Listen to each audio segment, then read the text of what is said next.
হঠাৎ রিকের পাতানো দুই বোন বলল আসবো, মানে বাড়িতে আসবে। আর এই কলেজ থেকে ফিরেছে, তারপরেই ওরা দুই বোনরা চলে এসেছিল।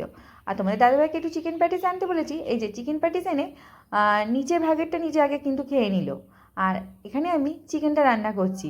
এই যে রান্নাঘরের চিকেনটা একদম গুছিয়ে নিয়ে করে নিচ্ছি, একদম কষা কষা করে করেছিলাম, খেতে কিন্তু খুব ভালো লেগেছিল। আর তার সঙ্গে রুটিও করেছিলাম, কিন্তু রুটিটা করিনি, রুটিটা তোমাদের দাদাভাইকে বললাম একটু নিয়ে আসতে। আর একটু মিষ্টিও এনেছিল। আর আর এই যে একদম কষা কষা একদম চিকেন, কার কার এরকম কষা কষা চিকেন ভালো লাগে? আমাদের তো কষা কষা চিকেন হলে উফ আর জাস্ট জমে যায়, মানে খুব ভালো লাগে। সবাই একসাথে হলে খুব মজা হয়।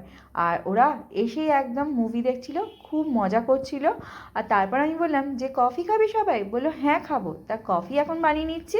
সবার জন্য বানাতে বানাতে আমার জন্যও কিন্তু একটু বানিয়ে নিয়েছি। কফির পরিমাণটা একটু কম হয়ে গেছে, কেন দুধের পরিমাণটা একটু কম ছিল। যাই হোক, এখন যেমন চিকেনটাও কমপ্লিট, আর অনেকটা বেশ রাত্রির হয়ে গেছে। তোমাদের দাদাভাই বলছে আমাকে তো দিয়ে আসতে হবে, দাদাভাইকে যেহেতু দিয়ে আসতে হবে তাই বলছে এখন মানে খেতে দিয়ে দাও ওদের। তো ওদের বললাম খেয়ে নে তাহলে। তো ওরা খাওয়া দাওয়া করে নিল, তারপর তোমাদের দাদাভাই বাড়ি দিয়ে এলো। আর এখানেই ছোটো ভিডিওটা শেষ করলাম, দেখা হচ্ছে আবার।